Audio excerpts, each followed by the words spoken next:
Okay, we're back. I've gone through, we've made our mold, we're now ready to start doing our resin stuff. Okay, so we've got all our parts, we've got our molds. These are, here's the mold that I just did. The other three are ones that I did earlier for other projects. Really, when you start working with resin, you might as well have an extra mold or two set up just in case you kind of screw up on your ratios and end up mixing up more resin than you had planned or need for the project. This way you're covered either way. Of course, measuring cups, regular cups, standard disposables, got to have those. Our same mold release that we used before. Nice. That's one of the reasons I like this one. It does go both ways. You'll need some resin. In the case of this one, this is some amazing casting resin. I mean, it's just a cheaper resin. There are a bunch of different brands out there. I decided to go with this one instead of the smooth-on stuff, just because I had some extras. So I've got my resin. What this is dye for the resin. The resin that comes out of the kit comes out white. Most of your resins will. This is a dye that'll add a little bit of color to it. This happens to be black dye. Unfortunately, this particular brand of dye isn't really heavy in pigment. So what I end up with, no matter how much I put in it, I end up with a gray, a very light gray, gray product when it's done. So I wouldn't recommend going with this brand of resin. Smooth On makes a really, really good brand of resin and dye, as well as they even have a pre-dyed version of their resin that comes out flat black. I've played with it a few times and I really love the stuff. The big thing with it is, especially if you're doing bases, you're going to prime them anyway. And normally you're going to prime them black, but it's kind of nice to have the resin come out black to begin with. It doesn't save you a step because you still want to prime to make sure you've got good adhesion. But what it does give you is if you happen to miss a spot or two, you're covered because you know it's going to be black. Stir sticks. I mean, these are the same standard tongue depressor stir sticks as you have. There is one specialty thing that we added this time around. It's a scale. This particular scale is a digital scale. It'll do grams, ounces, or fluid ounces. Because the resin, you want to be a little bit more precise in your mixing of it. Because if you're way off, you can end up with some really, really funkin', some really screwed up resin stuff. I've had ones where it comes out. I mean, I've mixed it by not paying attention. I was late, and you end up with stuff that's really, really rubbery, never sets, just really horrible to work with.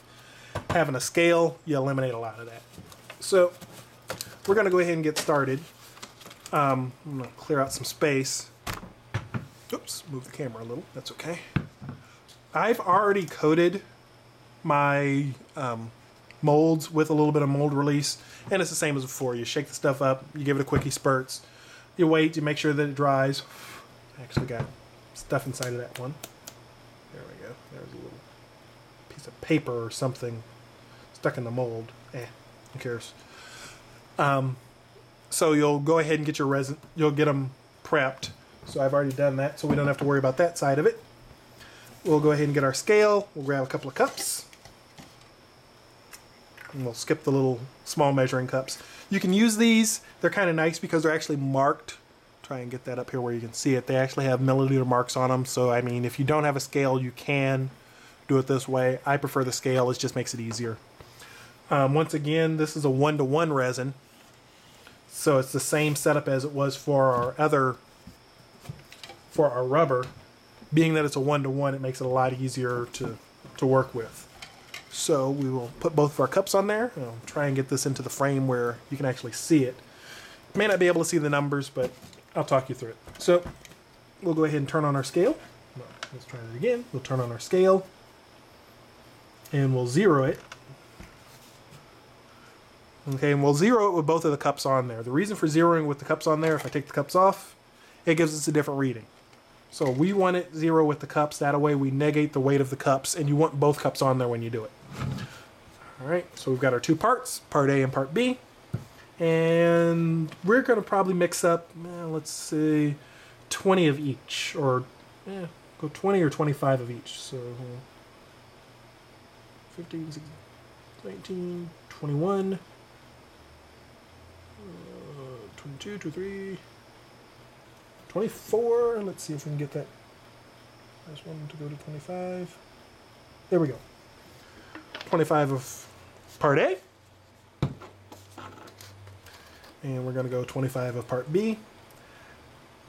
As I mentioned before,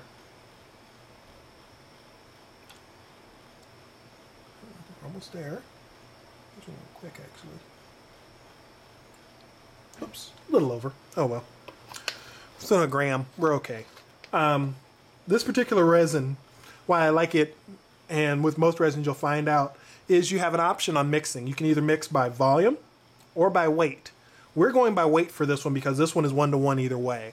If it were a volume one, we'd have to do like we did the first time around where we mark the cup and try and measure them out so that we get the same amount. This particular scale also does fluid ounces, so you could kind of do volume with that, but really it's not designed for it. If you're gonna be going for by weight with some of the other resins where they're not the same mixing ratio, you're gonna want a lot more accurate scale than this one. This one only goes in grams. You're gonna want something that does tenths of gram or fractions of an ounce, so that you can get really, really precise measurements. Because a lot of your resins are 10-to-1 or 100-to-1 in some cases, where you're talking about really, really small scales, and if you screw up with those, you can have a really, really bad day. But we've got our two cups. We'll go ahead and get the scale out of the way.